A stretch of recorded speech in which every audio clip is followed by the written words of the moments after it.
Bab 141. Kamu Erik, kan? Saya akan duduk di sini hari ini untuk melihat bagaimana tepatnya saya akan selesai. Mengenai keluarga Tuan Smith, Anda seharusnya hanya berbicara besar jika Anda bisa melewati hari ini. Nada bicara David masih tenang. Dia tidak peduli sedikit pun tentang ancaman Erik. Baiklah, tunggu saja. Saat Erik mengatakan itu, dia mengeluarkan ponselnya dan mulai menelepon dengan tangan yang lain. Dia ingin menelepon seseorang, tetapi dari penampilan David, dia bukanlah seseorang yang bisa ditangani oleh beberapa dari mereka. Bahkan jika kamu kuat, lalu apa? Seperti kata pepatah, ada kekuatan dalam jumlah, dan saya tidak percaya bahwa Anda akan mampu mengalahkan 30-50 orang. Pada saat ini, David juga mengeluarkan ponselnya dan mengirim pesan ke dialog grup SCC. Apakah ada orang dari Kota Kambing di Provinsi Sungai Selatan? Karena David adalah anggota inti SCC, perubahan statusnya juga akan diungkapkan dalam diskusi grup. Sebagai salah satu dari sedikit anggota inti di SCC, pesannya secara alami menarik perhatian banyak orang. Banyak anggota tingkat rendah dan menengah, dan bahkan anggota tingkat tinggi ingin memanfaatkan kesempatan besar ini, tetapi tidak pernah mendapat kesempatan untuk melakukannya. Sekarang ada kesempatan seperti itu, wajar bagi mereka untuk menyerbunya. Segera, beberapa orang menjawab, "Tuan, saya di kota Rue dan sangat dekat dengan Kota Kambing. Apa yang kamu butuhkan? Aku bisa pergi ke sana sekarang." "Tuan, saya di kota Eon dan tetangga Kota Kambing. Aku bisa pergi ke sana sekarang juga." Ada banyak pesan seperti ini, tidak ada 7-8 di antaranya. Mereka semua mengatakan bahwa mereka berada di dekat Kota Kambing dan mengatakan bahwa mereka bisa segera sampai di sana. Ini sudah cukup untuk menunjukkan status anggota inti di SCC.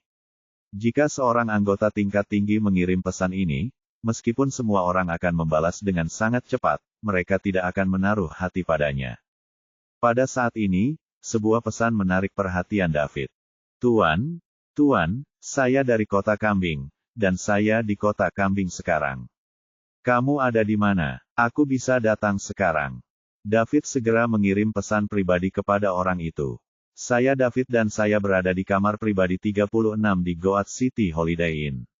Saya mengalami beberapa masalah. Bisakah kamu membantuku?" "Tentu saja. Jangan khawatir, Pak. Tidak ada yang tidak bisa saya selesaikan di Kota Kambing. Mohon tunggu. Saya akan sampai di sana dalam 20 menit, tidak, 15 menit. Baiklah, cepatlah. Aku akan menunggumu." "Tuan, tunggu sebentar. Aku akan pergi sekarang."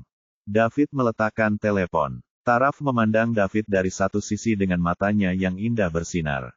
Di akhir panggilan lainnya, Boris Fleming sedang berada di spa bersama beberapa temannya sambil menikmati pijatan kaki dari beberapa pemijat wanita muda. Saat dia melihat melalui teleponnya dengan bosan, dia melihat tembakan besar dalam kelompok bertanya tentang yang ada di Kota Kambing di Provinsi Sungai Selatan. Kota Kambing di Provinsi Sungai Selatan. Bukankah dia dari sana? Anggota inti SCC di Kota Kambing. Boris dengan cepat menjawab di grup dan pihak lain segera mengiriminya pesan pribadi. Setelah bertemu dengan David, Boris dalam keadaan gembira. Dia adalah tiran nomor 1 di Kota Kambing, tetapi dia hanyalah seorang pemula. Meskipun lebih dari 60% pusat hiburan di Kota Kambing dikendalikan olehnya, dia tidak memiliki banyak latar belakang. Dia ingin meninggalkan Kota Kambing dan lebih memajukan perekonomian dan kemudian masuk ke kota kelas atas di Provinsi Sungai Selatan. Pada akhirnya, ia menggunakan semua usahanya untuk menarik tali dan bahkan menghabiskan uang untuk akhirnya bergabung dengan SCC, sebuah organisasi yang sangat besar baginya. Anggota tingkat terendah di klub adalah orang-orang seperti dia, sedangkan anggota tingkat menengah dan tinggi adalah orang-orang besar di kota-kota provinsi. Dia ingin menjilat orang-orang ini, tapi tidak ada yang peduli padanya. Jadi, dia perlahan kehilangan kesabarannya. Dia merasa akan lebih baik untuk kembali mengelola wilayahnya. Namun, ada anggota inti SCC yang meminta bantuannya di Kota Kambing. Siapa anggota inti itu? Hanya ada lebih banyak lagi dari mereka di SCC. Dia tidak pernah berpikir bahwa dia bisa melakukan kontak dengan orang-orang besar seperti itu.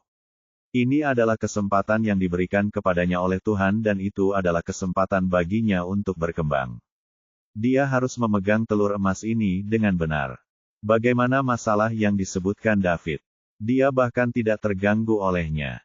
Tidak ada yang tidak bisa dia selesaikan di kota kambing. Dia sudah berpikir bahwa setelah membantu David, anggota inti SCC, untuk menyelesaikan masalah, dia seharusnya bisa menganggap dirinya sebagai kenalannya. Jika dia lebih banyak berinteraksi dengannya, perlahan tapi pasti, dia akan bisa bergantung pada pukulan besar ini. Bab 142. Boris dengan cepat berdiri dan berkata kepada teman-temannya, "Teman-teman, kalian harus terus bersenang-senang. Saya mempunyai beberapa urusan mendesak yang harus saya urus sekarang, jadi saya harus pergi sekarang." Boris, apa yang begitu mendesak hingga kamu bahkan meninggalkan teman-temanmu? Ya, akhirnya kita punya waktu untuk bertemu, jadi apa artinya kamu pergi begitu saja? Boris juga merasa malu. Dia adalah orang yang tuan menjadi rumah ini dan mereka bertiga adalah teman yang mendukung. Namun, dia harus segera pergi ke David dan dia tidak bisa menunda masalah ini. Jadi, dia berkata, seorang anggota inti SCC mendapat masalah di Goat City Holiday Inn. Aku harus pergi sekarang. Anggota inti SCC. Orang ketiga sedikit terkejut. Meski bukan anggota SCC, bukan berarti mereka tidak mau bergabung. Hanya saja mereka tidak memiliki jalan masuk.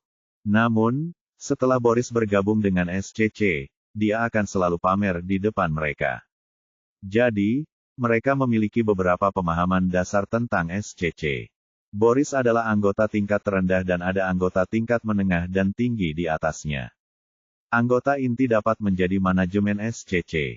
Tembakan besar semacam ini akan menjadi kehadiran yang sangat tangguh. Menurut Boris, hanya ada anggota inti di seluruh SCC yang tertarik. Mereka semua adalah film-film besar terkemuka. Dengan demikian, mereka segera bangkit dengan niat melihat kelangsingan anggota inti SCC. Boris, bisakah kami pergi bersamamu untuk melihat seperti apa anggota inti SCC itu? Salah satu teman Boris bertanya. Boris berjanji dan menjawab, baiklah, kita harus pergi sekarang. Kita tidak bisa membuatnya menunggu kita sampai dia tidak sabar. Dengan itu, mereka berempat mengganti pakaian dan dengan cepat melaju ke Holiday Inn. Kamar pribadi 36 di Holiday Inn. Orang-orang yang Erik panggil ada di ruangan sekarang dan ada lebih dari 20 orang dari mereka. Beberapa dari mereka bahkan berada di luar pintu, yang mendorong seluruh keluarga Smith ke sudut ruangan. Dua anak yang lebih kecil hampir menangis karena ketakutan. Ketika orang lain melihatnya, mereka khawatir. Mereka belum pernah melihat pemandangan seperti itu sebelumnya. Keluarga Taraf memandang David dan mereka sangat meremehkannya. Sekarang, hanya David yang duduk tak bergerak di kursi. Setelah Erik memanggil orang-orangnya, dia menjadi lebih percaya diri. Bukankah kamu tampil sangat nakal, Nak? Mengapa Anda tidak berbicara sekarang? Ayo, saya tunjukkan betapa buruknya kamu. Dengarkan aku. Anda sudah selesai. Aku akan membunuhmu hari ini. Saat Erik mengatakan itu, dia menggunakan tangannya yang tidak terluka untuk menunjuk ke hidung David. Ekspresinya sangat arogan, ludahnya hanya beberapa inci dari wajah David. Erik, berapa banyak uang yang kamu inginkan? Aku akan memberi uang. Tolong bawa anak buahmu dan pergi. Ken berdiri di depan keluarganya dan berkata kepada Erik. Uang, Ken, menyalakan uang bisa menyelesaikan apa yang terjadi hari ini. Izinkan saya memberitahu Anda, jangan pernah berpikir untuk ikut campur hari ini. Saya akan melunasi hutang saya dengan Anda nanti. Sekarang, saya harus merawat anak ini. Saat Erik mengatakannya, tikungan sudah menyentuh hidung David. Daud tidak mengatakan apa-apa. Dia segera mengulurkan tangannya dan meraih jari Erik yang menunjuk ke arahnya. Kemudian, dia dengan cepat dan paksa menariknya kembali. Retakan. Suara lain mengejutkan semua orang di ruangan itu. Ah! Erik mulai berteriak kesakitan. David terlalu cepat sekarang dan sebelum ada yang bisa kembali sadar, David sudah mematahkan jari Erik. Pada saat ini, lebih dari 20 pria yang mengelilingi Erik akhirnya sadar kembali. Saat mereka hendak menyerang David, sebuah suara datang dari pintu. Siapa di sini yang berani menggerakkan otot? Ketika mereka mendengar suara ini, orang-orang tersebut akan mengambil tindakan berhenti. Bab 143. Boris masuk dari luar bersama 3 temannya. Erik masih meratap di tanah. Sekarang, kedua tangannya patah dan dia sangat kesakitan hingga dia menangis. Karena ratapannya terlalu keras, dia hampir tidak bisa mendengar suara Boris. Anak buah Erik di sekitarnya menyembunyikan kepala mereka secara tidak sadar. Mereka tidak menyangka Boris muncul di sini tiba-tiba. Siapa Boris Fleming itu? Dia adalah tiran nomor 1 di Kota Kambing.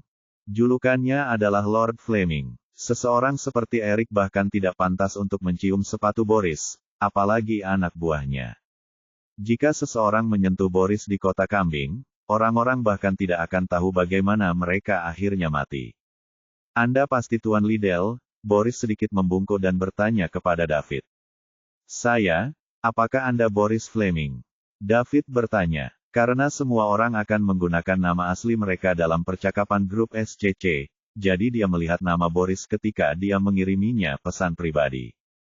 Dia mengangkat kepalanya untuk mengukur Boris. Boris berusia 40-an dan dia terlihat berkelas, jadi statusnya mungkin tidak terlalu rendah di Kota Kambing. Ya, saya Boris Fleming, jawab Boris cepat. Boris tidak berani meremehkan anggota inti SCC seperti David. Dia juga tidak berani memandang rendah David meski terlihat masih muda. Jika dia bisa masuk ke inti SCC, bukankah itu berarti latar belakangnya sangat kuat? Boris bermimpi membuat kari dengan anak-anak ini dari keluarga super aristokrat. Lihatlah orang di tanah. Apakah kamu mengenalnya? Dia bilang dia ingin membunuhku sekarang. David menunjuk Erik, yang masih merata di tanah. Boris menatap orang di tanah. Bukankah itu Erik? Orang yang sampai ke tempat dia sekarang dengan menggunakan cara tercela. Saya mendengar bahwa dia memiliki banyak orang di bawah. Boris mendekat dan menendang Erik. Kemudian, dia berkata, berhentilah berteriak. Bangunlah jika kamu belum mati.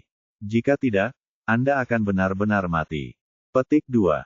Boris terdengar sangat tenang, tapi suaranya membuat anak buah Erik di tempat kejadian ketakutan-ketakutan. Bangunlah jika kamu belum mati. Jika tidak, Anda akan benar-benar mati. Mengapa ini terdengar begitu menakutkan dari mulut Boris? Erik menahan rasa sakitnya yang memanas dan mengangkat kepalanya untuk melihat Boris. Dia hampir pingsan karena kaget saat dia menatap Boris. Tuan Fleming, bangun, kata Boris. Ya, aku akan bangun sekarang. Erik menahan rasa sakitnya yang luar biasa dan bangkit dari lantai. Berlutut dan minta maaf kepada Tuan Liddell. Tuan Liddell. Erik memandang David dan bertanya dengan ragu.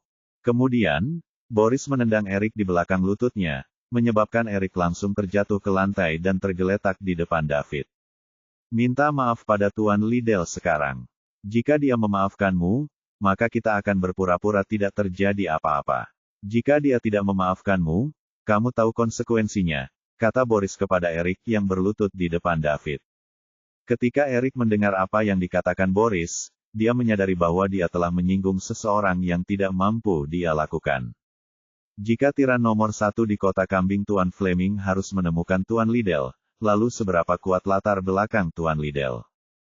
Tuan Liddell, maafkan aku. Saya tapi dan itulah mengapa saya membenci Anda. Tolong lepaskan aku. Erik berkata sambil bersujud pada David. Bunyi dentuman bok. Dia tidak berani melakukannya dengan ringan sehingga dia bersujud sekeras yang dia bisa. Setiap kali sentuhan menyentuh lantai, itu membuat suara keras. Jika dia tidak bisa membuat David memaafkannya hari ini, dia tidak tahu apakah dia bisa keluar dari Kota Kambing hidup-hidup. Bab 144. Boris melihat Erik bersujud keras di depan David dan dia melirik santai ke orang lain di ruangan itu.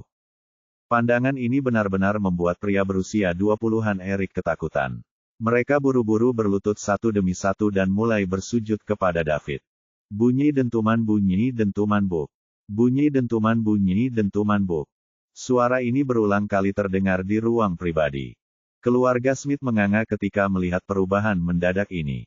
Eric yang begitu agresif sedetik yang lalu sekarang berlutut di tanah, memohon agar David memaafkannya seperti anjing. Smith, apa yang harus kita lakukan pada Eric? David menoleh untuk melihat Ken dan bertanya. Tuan Liddell, kamu bisa memutuskan, jawab Ken sedikit tidak masuk akal. Dia ingin memanggil David dengan namanya, tetapi karena Boris menemukan Liddell, Ken tidak berani memanggil David begitu saja. Eric tidak bisa dibandingkan dengan Boris. Siapapun yang menyentuh Boris di kota kambing pada dasarnya akan meminta hidup mereka diakhiri. Mereka bahkan tidak akan mendapatkan kesempatan untuk bertarung. Jika dia memanggil David dengan namanya, bukankah dia akan berada di atas Boris? Bagaimana jika Boris datang dan menyelesaikan masalahnya setelah David pergi? Namun, sepertinya tidak pantas baginya untuk memanggil David Liddell. David adalah pacar perempuannya. Ayah mertua mana yang akan memanggil menantu laki-laki mereka sebagai Tuan Liddell? Smith, Anda tidak perlu terlalu asing dengan saya. Taraf dan saya adalah teman baik jadi kamu bisa memanggilku David. 3 teman Boris mengawasi David dari belakang. Mereka ingin datang dan melihat tubuh langsing seorang tuan super muda, tapi sekarang, mereka tidak terlalu terkesan. David tidak jauh berbeda dengan mereka. Apakah karena mereka jarang bertemu orang seperti ini dan orang-orang ini telah kembali ke diri mereka yang sebenarnya? David berdiri dengan santai dan menginjak tangan Eric yang sudah retak. Kekuatan pikiran maksimalnya segera dilepaskan. Pada saat itu, semua orang di ruangan itu bisa merasakan angin sepoi-sepoi yang sejuk dan tidak mau repot. Eric tidak bisa berteriak lagi setelah membasahi tubuh dan pikirannya. Sebaliknya, dia langsung pingsan. Boris dan temannya yang ketiga membeku. Mereka saling memandang dan mereka bisa melihat kengerian di mata masing-masing. Pada saat ini, David menunjukkan aura menjadi master super muda. Orang-orang yang belum pernah berada di posisi terdepan sebelumnya tidak akan pernah bisa memberikan tekanan seperti itu, seolah-olah rasanya mereka dihancurkan oleh gunung. David menarik kembali kekuatan pikirannya dalam sekejap. Tujuan utamanya hanyalah untuk mengintimidasi mereka. Dia khawatir statusnya sebagai anggota inti SCC tidak akan bisa mengintimidasi Boris, makanya dia melakukan itu. Bagaimanapun, Taraf dan keluarganya masih akan tinggal di kota kambing. Karena dia ingin membantu mereka, dia harus melakukannya dengan saksama. Sejujurnya, David hanya memikirkan ini karena dia baru bergabung dengan SCC dan tidak mengerti organisasi. Status anggota inti di SCC tidak sama dengan anggota tingkat tinggi. Bagi Boris, anggota tingkat rendah, itu cukup mengintimidasi. Dia tidak akan pernah berani menyembunyikan niat buruk apapun terhadap David. Boris, ini Smith, dan dia ayah teman baikku. Aku akan membutuhkanmu untuk merawatnya di kota kambing. David menunjuk Ken dan berkata pada Boris. Dari kelihatannya sekarang, status Boris di kota kambing seharusnya tidak terlalu rendah. Jika dia ada di sini untuk menjaga Ken dan keluarganya, maka mereka mungkin bisa memiliki kehidupan yang cukup baik. Jangan khawatir, Tuan Liddell. Bisnis Smith adalah bisnis saya. Aku tidak bisa menjamin jika itu di tempat lain, tapi selama itu di kota kambing, aku akan berjanji bahwa dia akan berkembang tanpa hambatan. Boris menamparnya dan berjanji. Dia sangat ingin memiliki hubungan yang baik dengan David. Ditambah lagi, jika dia ingin melindungi seseorang di kota kambing, hanya butuh satu kalimat. Bab 145. Baiklah, aku akan mengingatmu, Boris. Hubungi saja saya jika Anda membutuhkan sesuatu di masa depan. David menamparkan bahu Boris dan berkata. Ya, Tuan Liddell. Boris menjawab dengan semangat. Smith, ayo pergi. Serahkan saja kekacauan ini pada Boris, kata David kepada Ken dan keluarganya. Setelah dia mengatakan itu, David adalah orang pertama yang keluar. Segera, Ken dan keluarganya dengan cepat mengikuti di belakangnya. Ketika mereka berjalan keluar dari koridor, mereka melihat deretan orang yang tergeletak di koridor. Mereka semua adalah pria yang dipanggil oleh Eric, dan sekarang, mereka semua berlutut di tanah sambil gemetaran. Mereka tidak takut pada David. David masih terlalu tak terbayangkan bagi mereka. Mereka sebenarnya takut pada Boris. Mereka tidak menyebut Boris sebagai tiran nomor 1 di kota kambing tanpa alasan. Itu karena Boris telah membuktikannya dengan tindakannya. Setelah mereka keluar dari Holiday Inn, David ingin kembali ke River City karena jaraknya tidak begitu jauh dari lokasinya. Itu hanya 2 jam perjalanan, dan masih akan lebih awal saat dia mencapai River City jika dia segera pergi. Di sisi lain, Ken dan keluarganya ingin David menginap. Mereka ingin berinteraksi dengan David Liddell yang menguasai tiran nomor 1 di kota kambing. Sementara mereka berhubungan dengan dia, mereka ingin mengurangi perasaan sakit yang datang sebagai akibat dari rasa tidak hormat yang diderita David sore ini. Hal ini terutama berlaku pada orang-orang yang mengejek dan menggoda David sore ini. Jika mereka tahu David begitu kuat, mereka akan segera pergi bersamanya. Bagaimana mereka bisa memandang rendah David? Namun, setelah apa yang baru terjadi, mereka sedikit takut dengan kebiadaban David.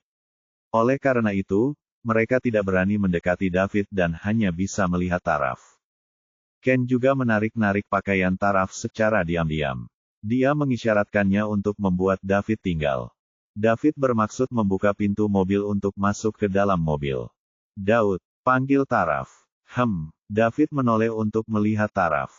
Bisakah kamu menginap malam ini? Taraf bertanya, menatap David dengan penuh harap. David ingin mengatakan tidak, tetapi melihat wajah Taraf yang sangat memikat dan matanya yang penuh harap, kebiasaan lamanya kembali.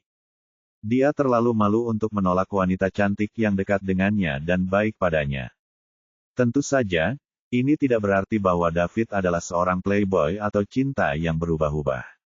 Sebaliknya, sejak dia putus dengan Sarah sampai sekarang, ada begitu banyak keindahan di luar biasa di sekitarnya, tetapi selama ini tidak pernah terjadi apa-apa. Terakhir kali bersama Amelia, jika bukan karena kejadian Bibi Sally, sesuatu mungkin telah terjadi. Namun, itu juga karena Amelia telah melukai egonya sebagai seorang pria. Dia terpicu bahkan ketika dia tahu bahwa Amelia sengaja membujuknya. David selalu merasa bahwa dia tidak harus berperasaan kepada musuh-musuhnya. Namun, dia bisa berhati lembut kepada teman-temannya. Yah, oke, tapi aku harus berangkat besok pagi. Saya masih harus mengurus sesuatu setelah saya kembali. David ragu-ragu dan berkata.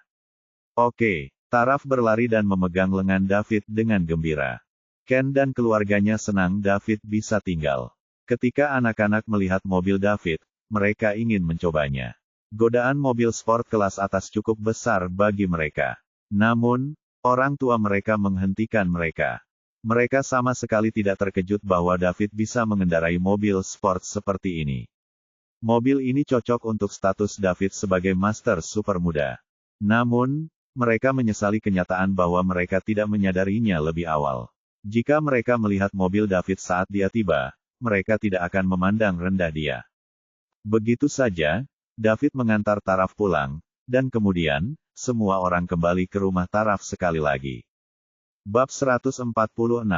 David, Ken, dan keluarga Ken kembali.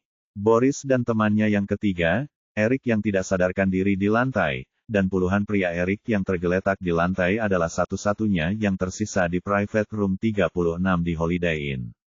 Bagaimana keadaannya? Boris bertanya pada teman-temannya. Awalnya saya tidak merasakan apa-apa, tetapi saat dia berdiri, saya merasa seolah-olah ada gunung di depan saya. Saya merasakan prestise yang sangat kuat. Saya juga, pada saat itu bersantai, saya bisa merasakan angin sepoi-sepoi yang dingin. Tuan muda ini tidak tampak seperti orang biasa. Tidak ada anggota inti SCC yang biasa-biasa saja. Teman-teman, berhenti menebak. Ayo pecahkan kekacauan ini. Boris, jika kamu benar-benar bisa menyukai hidangan besar ini, jangan lupakan kami. Jangan khawatir. Jika saya berhasil, saya tidak akan melupakan kalian, jawab Boris. Menilai tekanan yang David keluarkan adalah, mungkin saja David tidak ingin mengotori tangannya pada seseorang seperti Eric, dan itulah alasan dia memanggil Boris untuk membantu. Keesokan harinya, David bangun, makan sarapan, dan kembali ke River City. Taraf ingin beristirahat di rumah selama 1 hari lagi sebelum dia kembali, jadi dia kembali sendirian. Tidak ada kecantikan yang mencoba memberikan dirinya kemarin. Selain beberapa kerabat taraf yang memuji David dan baru pergi saat tengah malam, tidak ada hal lain yang terjadi. Waktu berlalu perlahan. 3 hari kemudian, David akhirnya menerima telepon dari Pearl.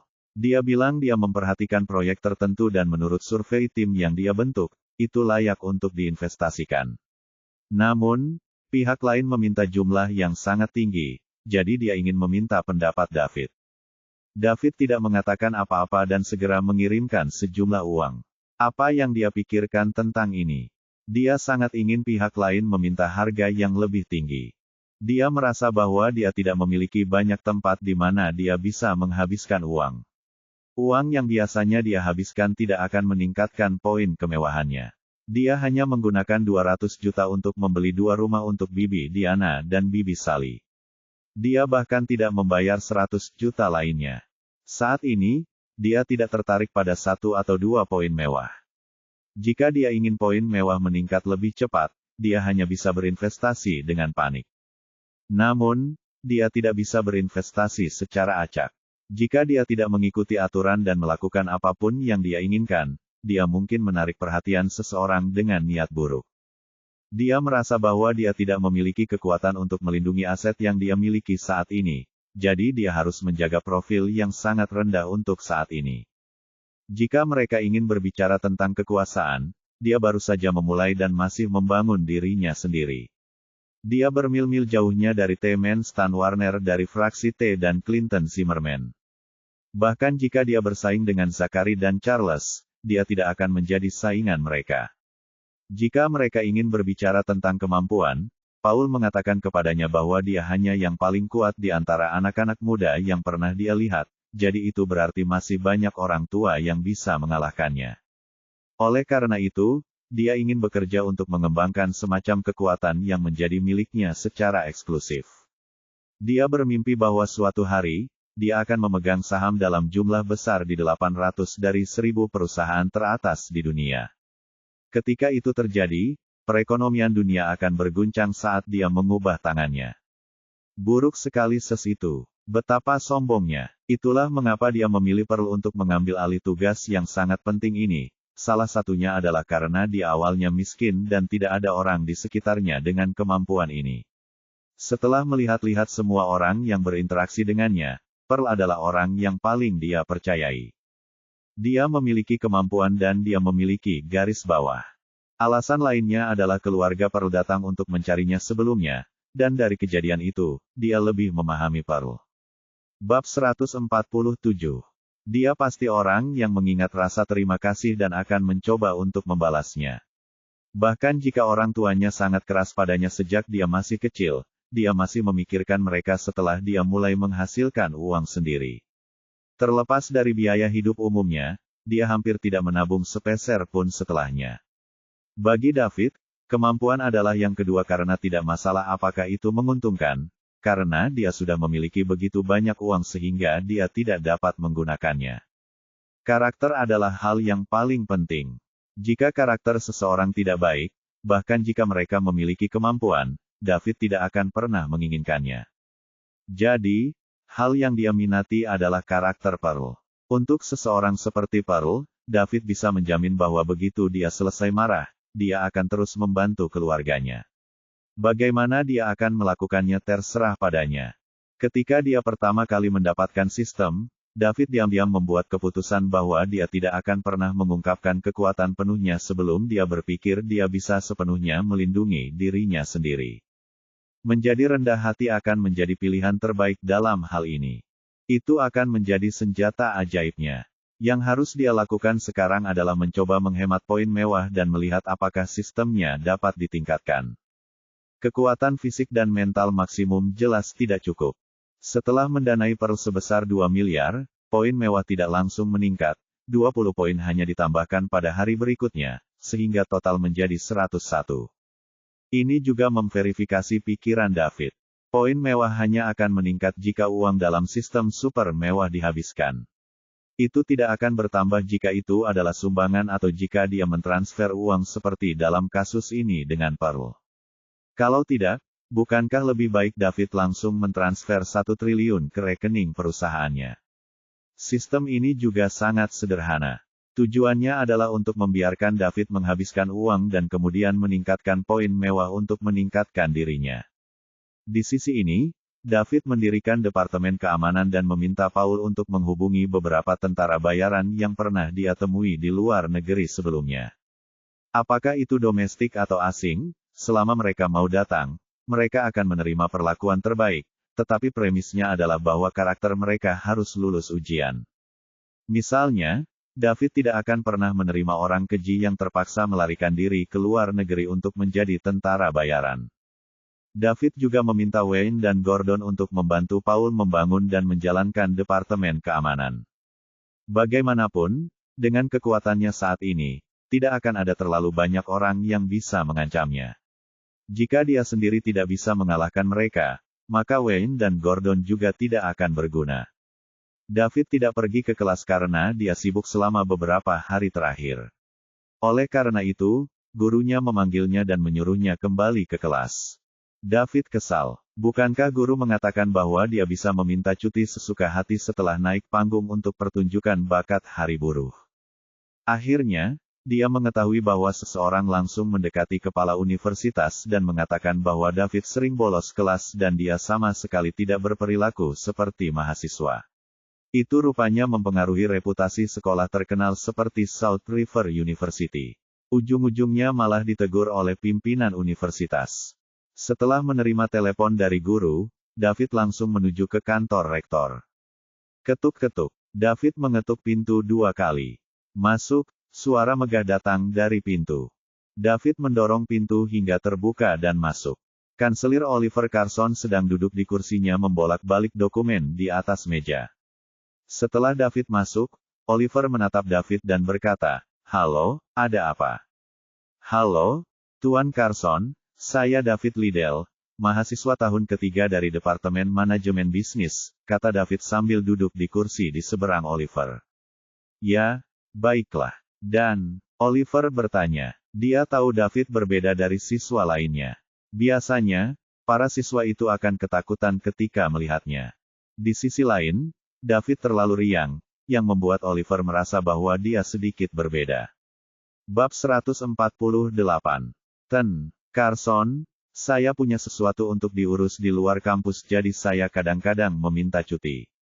Saya harap Anda dapat memberi saya hak istimewa ini, kata David. Oh, Anda ingin hak istimewa untuk mengambil cuti kapanpun Anda mau. Bisakah kamu memberitahuku kenapa? Oliver tersenyum dan bertanya.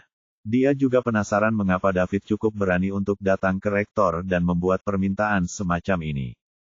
Juga, tampaknya David yakin Oliver akan setuju. Karena saya menjalankan bisnis di luar kampus, saya akan cukup sibuk. Bisnis. Pak Liddell, universitas mendukung mahasiswanya dalam memulai bisnis mereka. Jika Anda memberi universitas dokumen yang relevan, universitas dapat memberi Anda hak istimewa itu setelah kami memeriksa dan menyetujuinya. Saya tidak ingin melakukan itu. Itu sebabnya saya datang kepada Anda, kata David. Oh, Tuan Liddell, apakah menurut Anda saya akan setuju? Saya yakin Anda tidak akan menolak, Carson. Apa alasannya? Oliver bertanya. Karena saya akan mendonasikan 100 juta untuk South River University, yang 50 jutanya akan disiapkan sebagai dana penghargaan mahasiswa miskin, yang secara khusus akan diberikan kepada mahasiswa kurang mampu dengan prestasi akademik yang baik, sedangkan 50 juta lainnya akan saya sumbangkan, digunakan untuk meningkatkan berbagai fasilitas universitas. Tuan Carson, bagaimana menurut Anda? Kata David sambil tersenyum. Ketika Oliver mendengar apa yang dikatakan David, dia jelas terkejut. Menyumbangkan 100 juta ke Universitas South River. Ini adalah sesuatu yang tidak pernah ditemui Universitas South River selama bertahun-tahun sejak pertama kali didirikan. Belum pernah ada preseden seperti itu bahkan di antara universitas-universitas terkemuka di negara ini. South River University setidaknya masuk dalam 10 besar universitas terkemuka di negara ini, apalagi South River University. Setelah bertahun-tahun berdiri, itu juga telah membudidayakan banyak selebriti dari semua lapisan masyarakat. Mereka menerima segala macam sumbangan tetapi kebanyakan dari mereka hanya terdiri dari beberapa juta dolar. Universitas South River telah berdiri selama bertahun-tahun, sedangkan sumbangan terbesar adalah dari seorang mahasiswa yang lulus dari Universitas South River bertahun-tahun yang lalu. Sekarang dia adalah seorang taipan di dunia bisnis dengan miliaran dolar, tetapi dia hanya menyumbangkan 20 juta untuk universitas. Sekarang, seorang mahasiswa tahun ketiga di universitas benar-benar mengatakan bahwa dia akan menyumbangkan 100 juta untuk universitas. Siapa yang akan percaya ini? Sejujurnya, Oliver sendiri juga tidak percaya. Menurut pendapatnya, David mungkin di sini untuk memainkan kanselir sebagai orang bodoh. Liddell, apakah Anda yakin ingin menyumbangkan 100 juta untuk universitas? Dan Anda tidak hanya mempermainkan saya. Oliver duduk tegak dan bertanya. Tentu saja, kalau tidak, mengapa saya datang kepada Anda? Mengobrol. Jika saya ingin mengobrol, bukankah lebih baik jika saya pergi mengobrol dengan siswa perempuan? Kata David sambil tersenyum. Oliver memandang David dengan cermat. David tidak menunjukkan pengekangan yang biasanya ditunjukkan siswa lain ketika mereka melihatnya. Sebaliknya, dia menunjukkan sikap sinis, membuktikan bahwa dia jelas tidak takut pada Oliver. Apakah dia anak dari keluarga bangsawan? Mungkin. Bisakah siswa kelas 3 menghasilkan 100 juta dengan memulai bisnis? Oliver tidak akan pernah percaya. Jika David akan menyumbangkan 100 juta, berapa banyak uang yang dia miliki? 1 miliar, atau 10 miliar. Jika David tidak di sini untuk menganggapnya bodoh, maka David harus menjadi anak dari salah satu keluarga bangsawan. Plus, jika universitas dapat menerima tambahan dana 100 juta, mereka akan dapat melakukan banyak hal. Mereka bahkan mungkin bisa menyewa beberapa lampu terkemuka dari provinsi. Ini akan baik untuk mengupgrade universitas. Impian Oliver adalah mendorong South River University menjadi salah satu dari 3 universitas bergengsi teratas di negara ini. Baiklah, Tuan Liddell, jika Anda benar-benar menyumbangkan 100 juta untuk universitas, maka saya akan memberi Anda hak istimewa ini.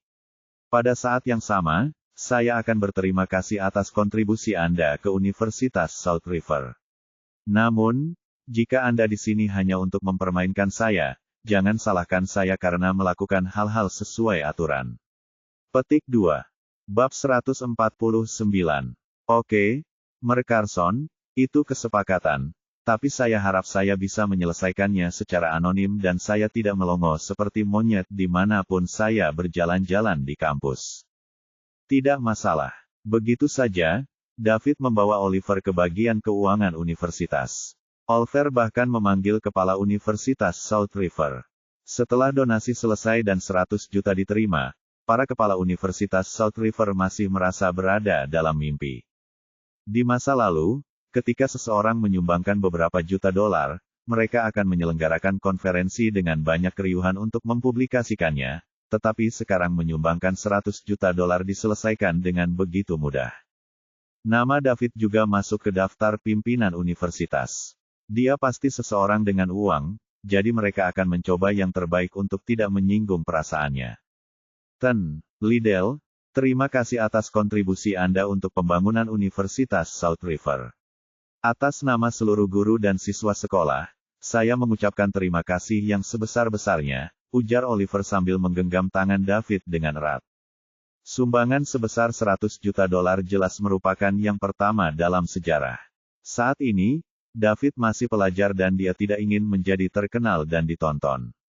Ketika dia lulus, dia bisa mempublikasikan masalah ini, dan kemudian reputasi universitas akan ditingkatkan sesuai dengan masalah.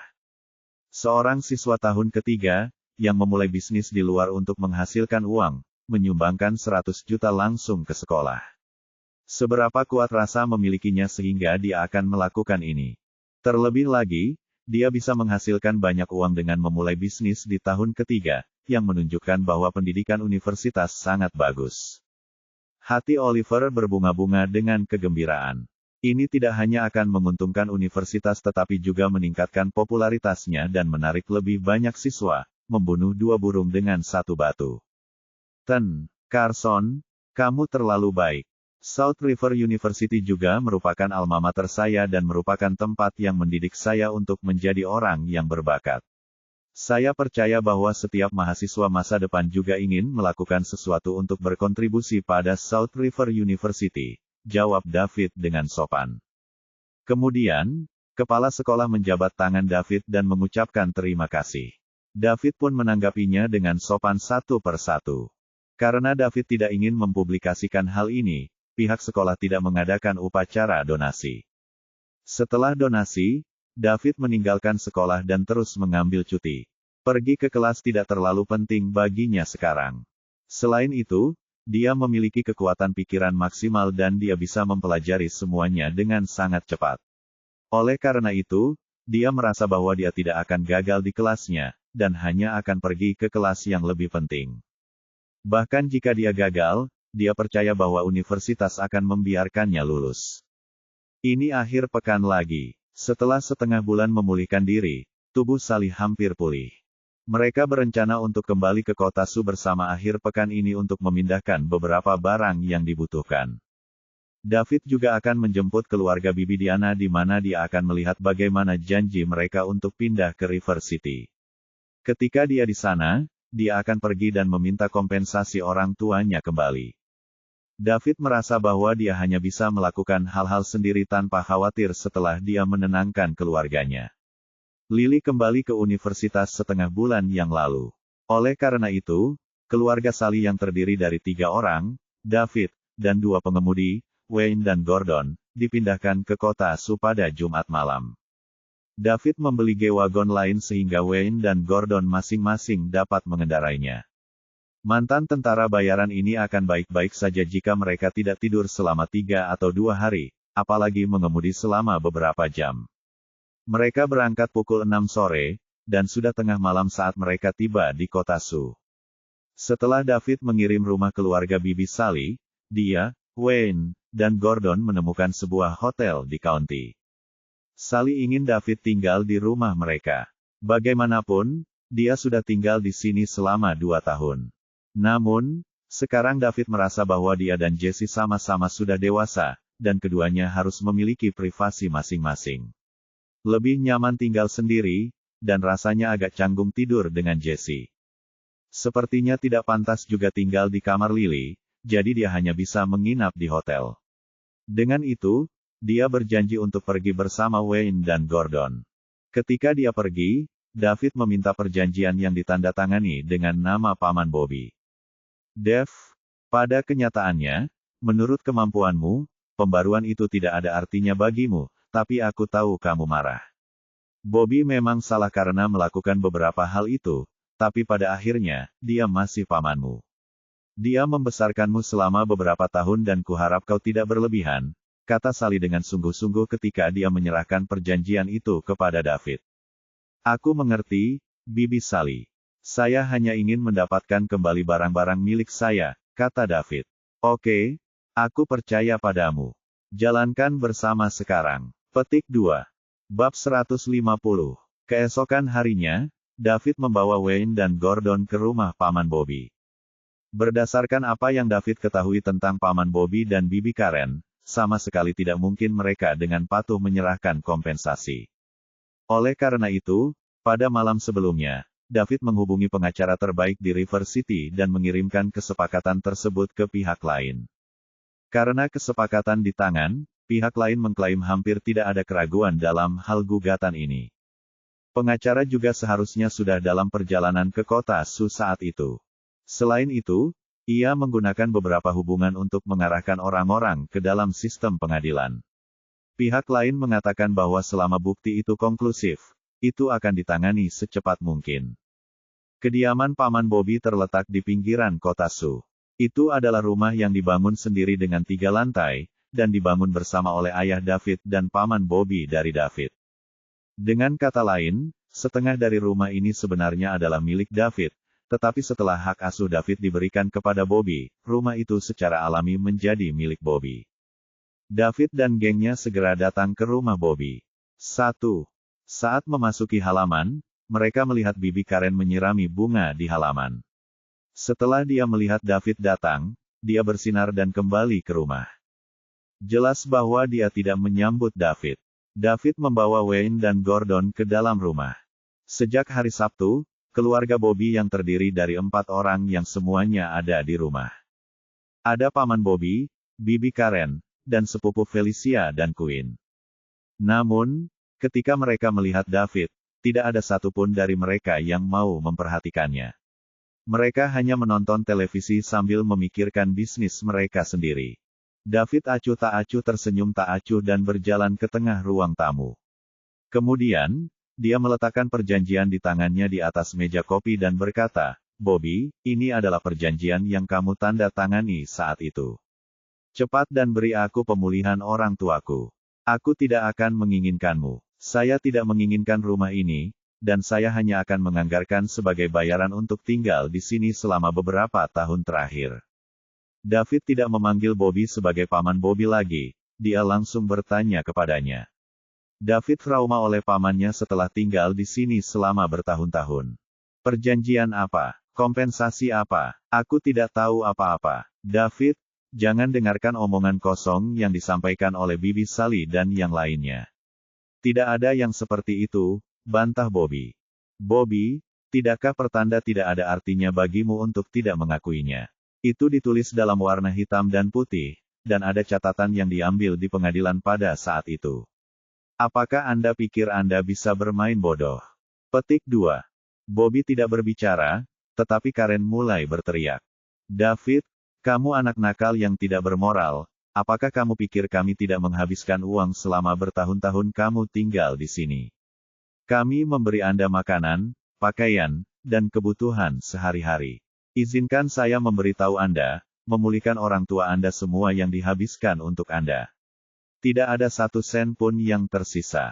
Petik 2. David menemukan bangku dan duduk.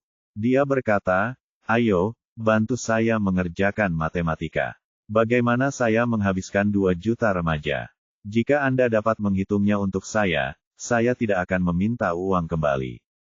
Apakah peraturan pakaian, makanan, dan kebutuhan sehari-hari gratis?" Seru Karen. "Saya ingat ketika saya tinggal di sini selama beberapa tahun, saya makan sisa makanan yang Anda miliki dan saya mengenakan pakaian yang dikenakan Felicia. Anda meminta saya untuk pergi ke sekolah sebagai laki-laki dengan pakaian perempuan, namun Anda berani mengatakan dengan lantang bahwa Anda menghabiskan uang untuk saya. Mengenai kebutuhan sehari-hari, apakah Anda pernah memberi saya uang sepeser pun selama saya belajar? Itu semua didanai oleh Bibi Sally dan Bibi Diana, oke?" Karen terdiam dan berkata dengan kasar, "Ngomong-ngomong, uang orang tuamu telah dibelanjakan selama beberapa tahun yang lalu. Tidak ada yang tersisa untuk diminta." David mengambil kesepakatan di atas meja kopi dan berkata, "Perhatikan baik-baik. Jelas tertulis di sini pada perjanjian, yang ditandatangani Bobby. Selain itu, pengadilan juga memiliki catatan itu. Jika Anda tidak memenuhinya, saya akan menuntut Anda di pengadilan." "Lanjutkan. Kami tidak takut. Lagi pula uangnya sudah habis," kata Karen, tampak tak kenal takut. "Pikirkan baik-baik kalau begitu. Dengan bukti ini dan catatan di pengadilan, tidak ada keraguan lagi. Ketika suatu saat tiba dan Anda dicap sebagai pelaksana yang tidak jujur, aset Anda tidak hanya akan dibekukan, tetapi juga akan mempengaruhi pekerjaan Felicia." David tersenyum dan berkata. Dari apa yang David ketahui, sepupunya Felicia bekerja di sebuah bank di kota Sioux. Dia juga masuk setelah Bobby melakukan semua yang dia bisa untuk menarik beberapa senar. Jika mereka dicap sebagai pelaksana yang tidak jujur, hal itu pasti akan mempengaruhi pekerjaan Felicia karena dia bekerja di bank dan orang tuanya tidak jujur. Itu sebabnya David mengatakan itu. Memang, saat David mengatakan itu, seluruh keluarga Bobby kaget. Mereka melakukan banyak hal untuk mendapatkan pekerjaan Felicia. Putri mereka bekerja di bank dan mereka sangat bangga padanya. Jika kasus ini mempengaruhi pekerjaan Felicia, maka itu akan menjadi sangat serius.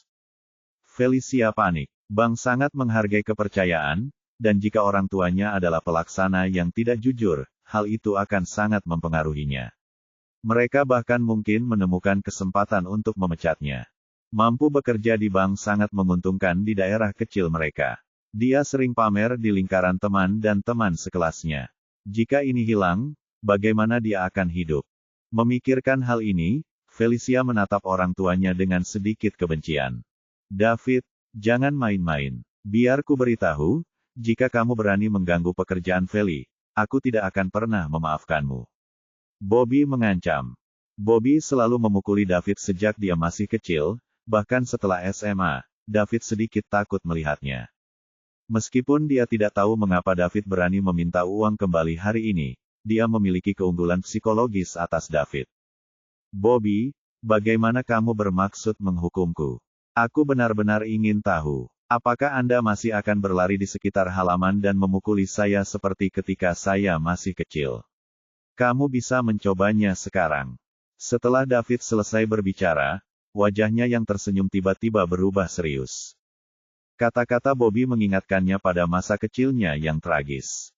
Pada saat itu, setiap kali Bobby melakukan kesalahan, dia akan menyalahkan David dan kemudian David akan mengalami pukulan yang mengerikan. Setiap kali keluarga itu dalam suasana hati yang buruk, mereka juga akan memukuli David untuk melampiaskan kemarahan mereka. Mereka akan menggunakan tongkat yang sangat tipis untuk memukulinya. Jadi, wajar jika David memenuhi luka yang sangat menyakitkan. Menjadi lebih baik ketika dia meminta untuk tinggal di asrama ketika dia masih di SMP. Saat itu, dia jarang kembali setiap kali ada istirahat. Dia hanya akan pergi ke rumah Bibi Sally atau Bibi Diana. Dia hanya pindah ke rumah Bibi Sally ketika dia duduk di bangku SMA, sehingga meninggalkan keluarga yang traumatis ini.